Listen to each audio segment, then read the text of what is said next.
šitoje vietoje ir čia bebūdama, ką aš labai stiprių dalykų gavau. Tai vienas dalykas pasitikėjimą tai, kaip tu gali atstatyti, jeigu eini kažkokias dėrybas, kažkokį tai susitikimą, gali atstatyti pasitikėjimą, jį pasikelti.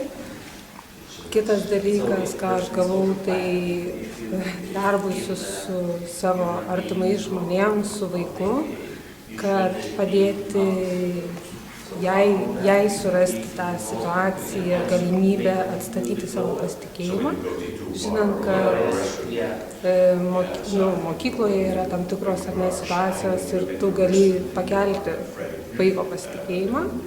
Ir dar vienas labai įdomus dalykas, kad gali keisti praeitį būdamas čia ir dabar ir tada keisti savo požiūrį ir pojūčius, kuriuos tu jauti dabar.